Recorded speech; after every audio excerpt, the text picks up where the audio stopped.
By 1943, the factories that stocked the arsenal of democracy hummed with activity, items ranging in size from bullets to airplanes rolling off assembly lines at a steady clip. On Long Island, workers at Grumman Aircraft Engineering Corporation assembled the Navy's newest fighter, the F6F Hellcat. At peak production, the company would complete one every hour, 24 hours a day, 7 days a week. One of those airplanes was assigned Navy Bureau number 25910 and accepted by the Navy on July 7, 1943. With the Allies on the offensive in the Pacific Theater, it was no surprise that this Hellcat headed west to California, an assignment to the recently established Fighting Squadron 38, then training at Naval Auxiliary Air Station Otay Mesa in Southern California. And there, squadron pilots became accustomed to their new airplanes, ones that within weeks they would take to war. For them and others who flew the Hellcat, the airplane left a lasting impression. Flying a Hellcat, it's, as I said, a good pilot's plane. It'll bring you back shot up pretty badly. It is forgiving on high-speed stalls and such that you get into, so it's very much a pilot's plane.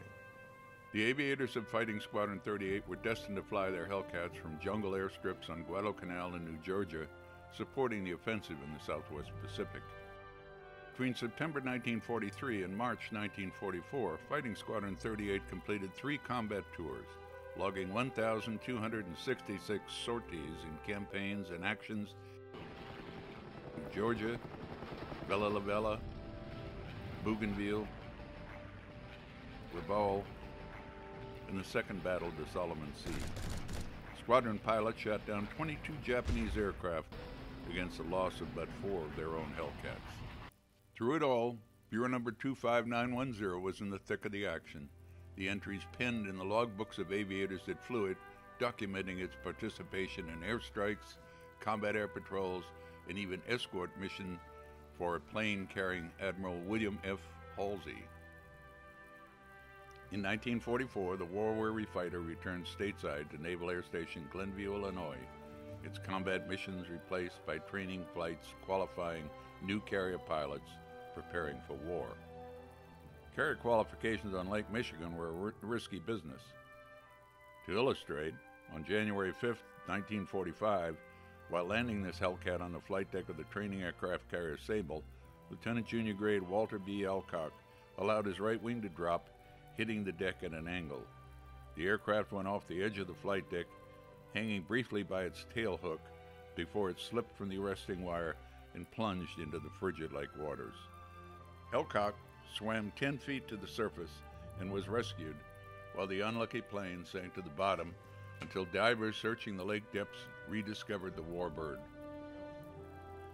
In November 2009, Bureau number 25910 was resurrected and towed from its crash site and brought ashore, returning to land for the first time in over 64 years.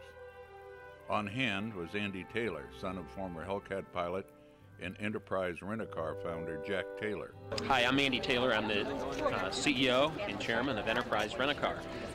Enterprise is named after the carrier USS Enterprise CV-6, which was in service during World War II, and my father was an F6F Hellcat pilot off Enterprise and also USS Essex. His company sponsored the aircraft's recovery. Also present were the son of Leroy Grumman, founder of the company that built the airplane, and Lieutenant Junior Grade Alcock's grandson, Hunter Brawley. Doing carrier qualification landings here after being a flight instructor in Pensacola. He then came here for his training before going to the Pacific. And it was January 5th, 1945. He was coming in for a landing during a training exercise, and the LSO, according to my grandfather, brought him in a little too low. And he was the first person to sit in the aircraft's cockpit since his grandfather escaped from it in 1945. Amazing. It was definitely an emotional moment and just gave me chills. It was great. You know, just the fact that I could share in his history is great. Well, it's just really an outstanding day, and it was really, really terrific for me to see pilot, Hellcat's grandson, sit down right in the cockpit. It's just absolutely amazing. So it's just a piece of terrific history. So outstanding day. Covered with muscles, with sections of a wing and tail torn away during the crash, the Hellcat to the untrained eye appeared to be a hulk. But to those familiar with the restoration process, it was an excellent candidate despite its extended underwater stay. Faintly visible on its fuselage were remnants of Fighting Squadron 38's insignia, featuring Felix the Cat perched on naval aviator wings and wielding a pistol and whiskey bottle while wearing a Star-Spangled Banner top hat. After nearly 15,000 hours of work that included painstaking restoration of over 80% of its original parts and reverse engineering of other components, the airplane now appears factory fresh. One exception is a section of the fuselage left in its original condition, a link to a time when this warbird flew in hostile skies during the Second World War.